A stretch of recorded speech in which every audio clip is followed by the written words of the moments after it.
Bonjour à tous. Aujourd'hui, petite revue très simple. Enfin, simple. Je vais vous présenter un atomiseur. Un atomiseur dry. Un atomiseur dry un peu particulier, un atomiseur de modeur. Un atomiseur de chez Visucent, le Cyclone. Voilà. Cyclone de chez Visucent. On le verra de plus près en gros plan.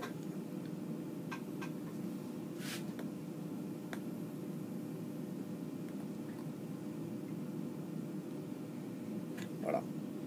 Un atomiseur qui fonctionne très bien. On va le voir en très gros plan dans très peu de temps. En attendant, je vais vous faire juste une petite démo. Donc là, c'est la version Airflow Control.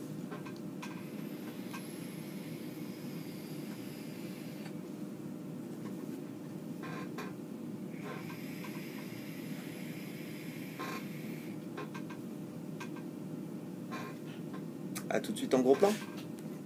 Voilà en gros plan pour voir le Cyclone by Visucent. Ici vous avez la version classique sans Airflow Control avec un seul trou d'aération. Je vais me rapprocher un petit peu. Voilà.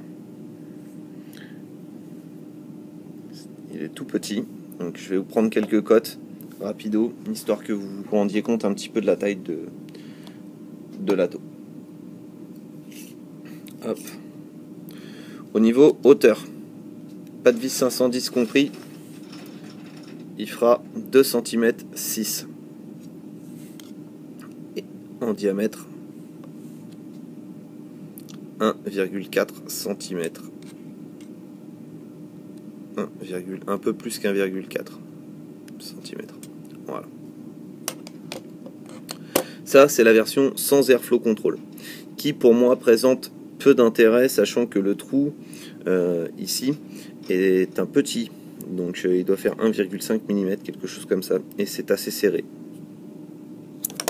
Voilà. Ça, c'est le top cap de la version classique. Ça, c'est le top cap de la version Airflow Control, qui, selon moi, présente beaucoup plus d'intérêt. Déjà, il est beaucoup plus gros, donc ça n'a rien à voir du tout au niveau hauteur. On passe à 3 cm 1, et au niveau diamètre, on passe à 1 cm 7, 8, 1 cm 8. Voilà. La particularité en fait du capuchon Airflow Control, elle est très simple, c'est-à-dire, bon là je vais utiliser un triptyque pour le faire.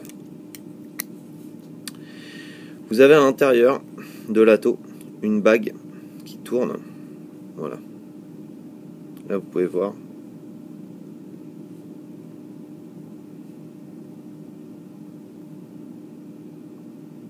Il y a 2 trous d'aération, un pour chaque coil, qui sera un de chaque côté, on va le voir après. Est-ce que je peux le retirer sans tout faire tomber? Oui, voilà. Donc on a un dual coil qui a cassé. Un dual coil qui a cassé, ça va bien tomber. On va le démonter, c'est pas grave. On fera le remontage de l'atto dans une autre vidéo. Je vais juste me débarrasser des coils. Donc comme vous pouvez le constater, les vis sont des vis à laine.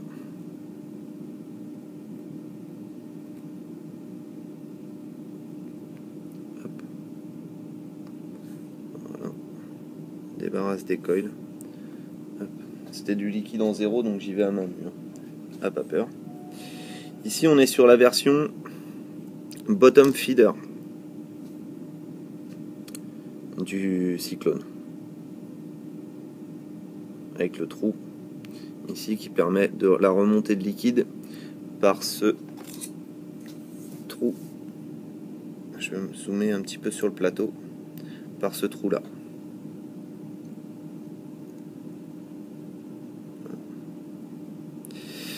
Voilà, donc on a le pôle positif ici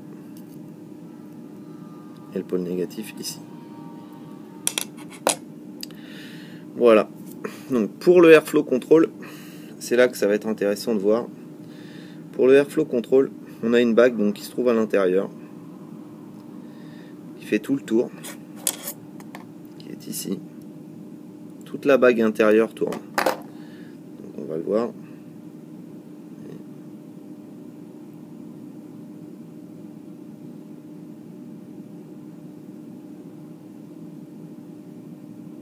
Ça tourne.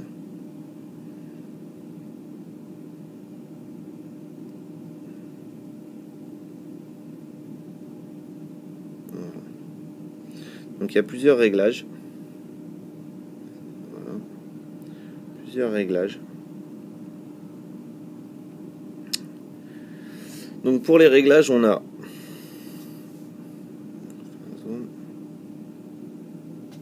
soit donc fermé de ce côté-là et fermé de ce côté-là, donc aucun airflow, ce qui n'a pas d'intérêt.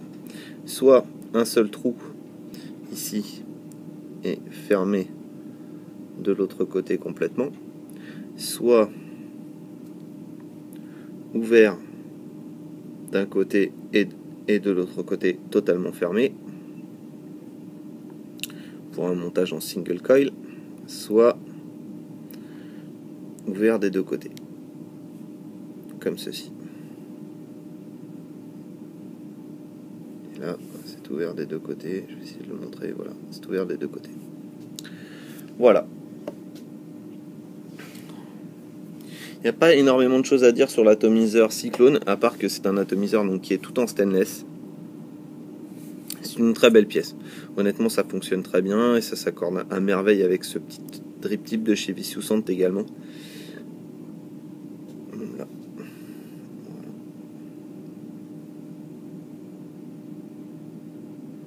Vicious. Ça s'accorde parfaitement. Il y a d'autres drip tips, hein. Il y a un capuchon complet que je n'ai pas acheté. Voilà. Un joli ato qui fonctionne très bien. On repasse en plan large pour voir comment ça va. À tout de suite. Donc voilà en plan large avec le Cyclone.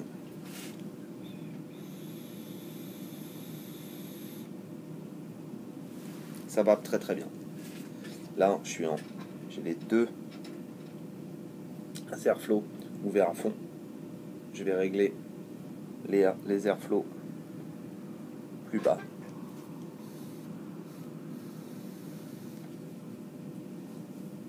Très agréable.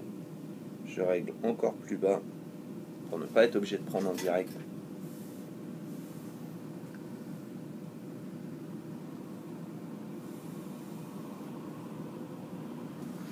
Alors c'est un très bon ato, mais ne vous attendez pas vraiment à pouvoir vaper de façon classique avec, pour moi. C'est un ato qui est plus destiné au power vaping à la vape classique. Parce que si je le mets en très petit, juste avec un trou d'airflow, j'obtiens un tirage très serré qui ne me plaît pas du tout. Si je le mets avec les deux airflows réglés au minimum,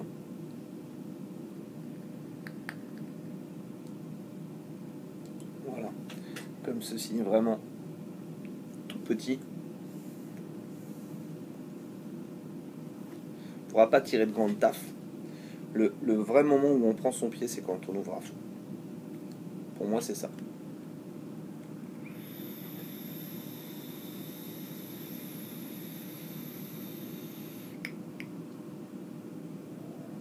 Et là, on prend vraiment son pied. Un petit détail avec le power vaping, il est conseillé de le faire en non-nicotine, en zéro. Pourquoi ? Parce que vous aurez la plupart du temps déjà un hit absolument d'enfer si vous le faites en 6 ou en 12 mg. Je pense pas que vous puissiez tenir la taf, à moins que vous ne soyez un fumeur de gitane. Ça va être très très compliqué. Et en zéro, il faut savoir que quand on fait du power vaping, on a souvent du liquide qui remonte légèrement dans la bouche. En zéro, ça pose pas de problème. En 18, vous allez pas aimer le truc.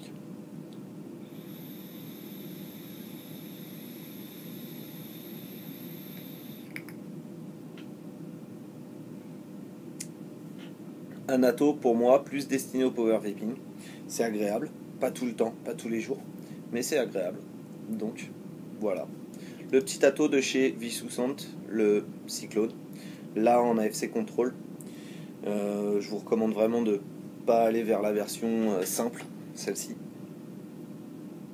parce que le tirage est vraiment très très très serré et je pense que vous serez obligé de faire pas mal de modifications.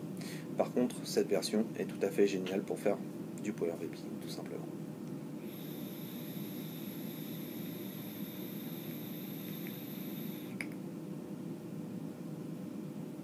Bonne vape à tous, bye.